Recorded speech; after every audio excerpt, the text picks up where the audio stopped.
I'm going to solve quiz 1 for Unit 2 of Electricity and Magnetism. We have here a semicircle with two charges. The upper part has a positive charge and the negative part has a negative charge.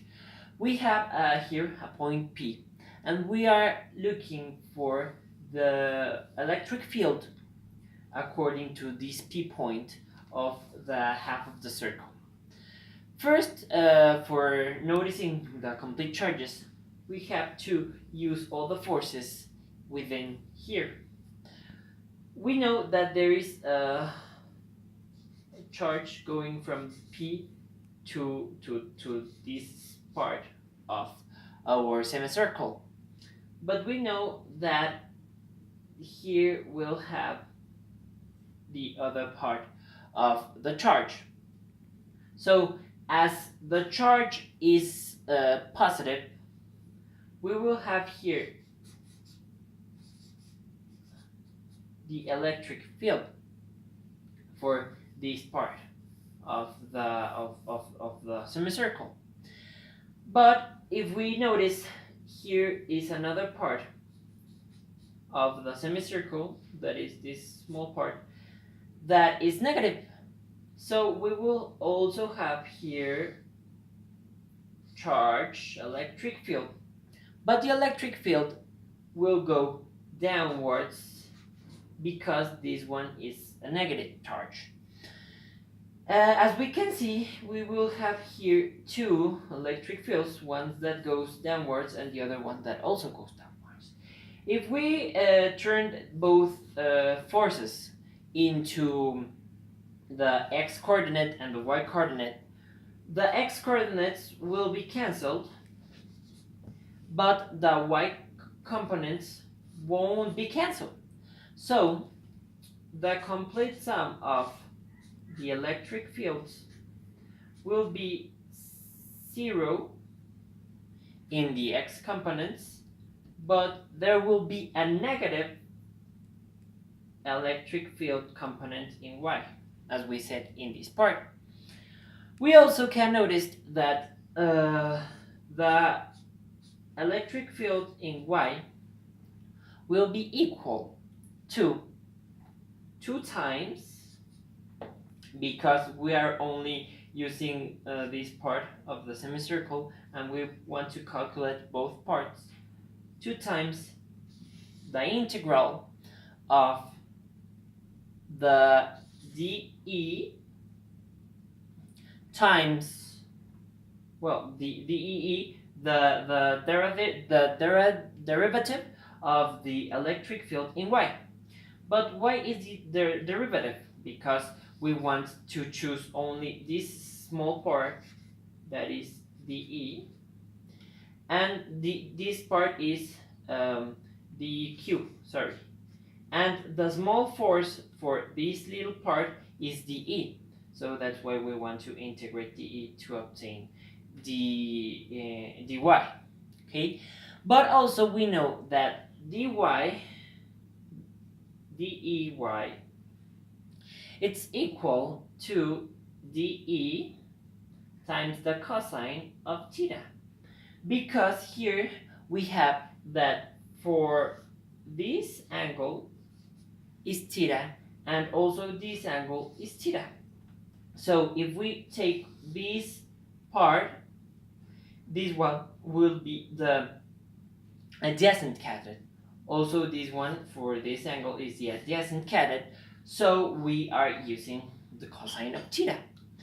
Once we know all this, we can use the Coulomb equation that says that the electric field will be exactly 2 times the integral of the constant times dQ, that is this small part,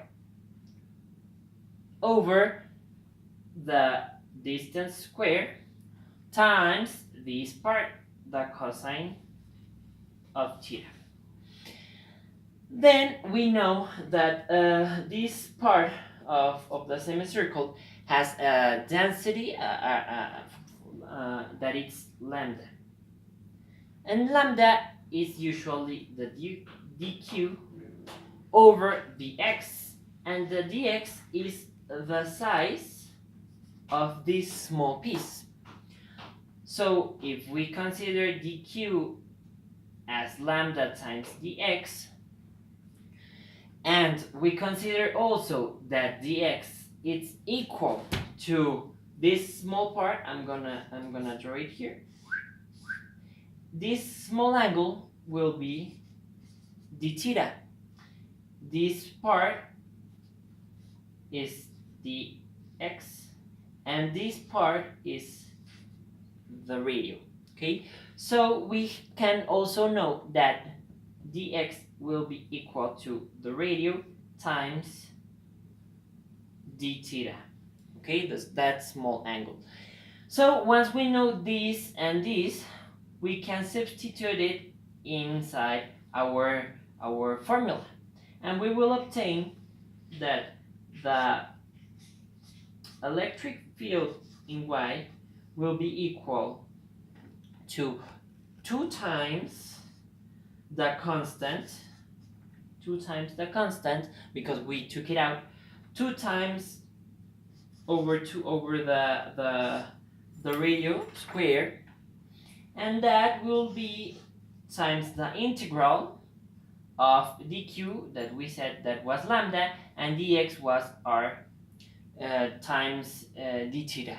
So it's times lambda times the radio times d theta, and this will be multiplied by the cosine of theta.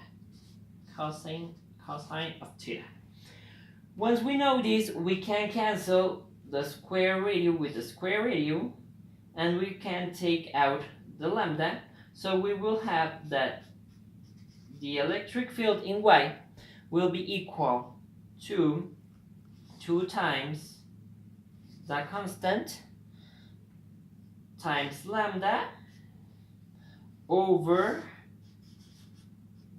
the radio, because we canceled this one with this one, and the integral from 0 to half pi, because from 0 to here is 0, and here is half pi, and here is pi. So we only went from 0 to half pi, that's why we integrate these parts, times the cosine of theta.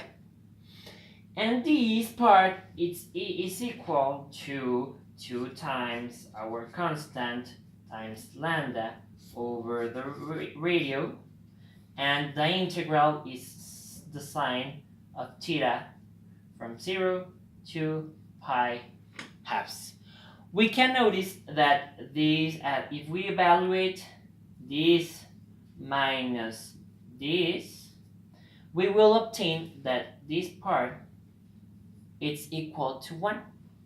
So we will obtain that the integral is equal to this part.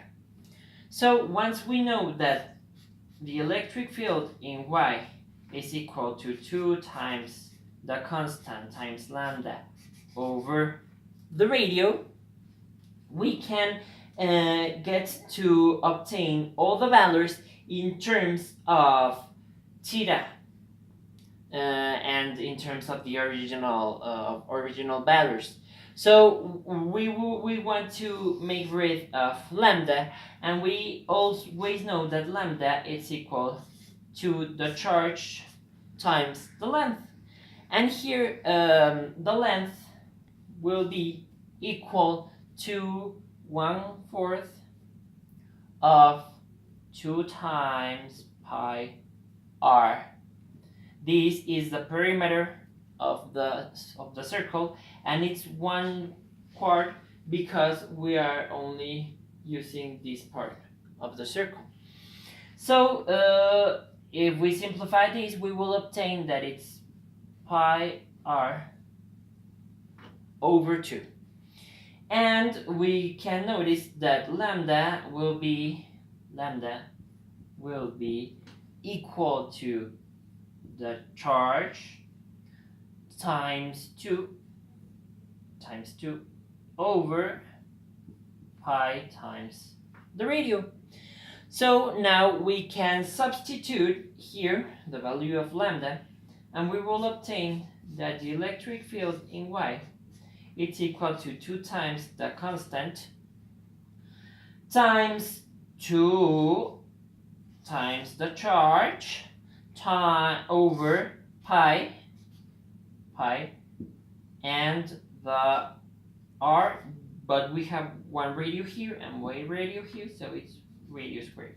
So we have here that 2 by 2 is equal to 4 times the constant times the charge over pi radio square, and this is the component in Y, because we said that the component in X is equal to 0.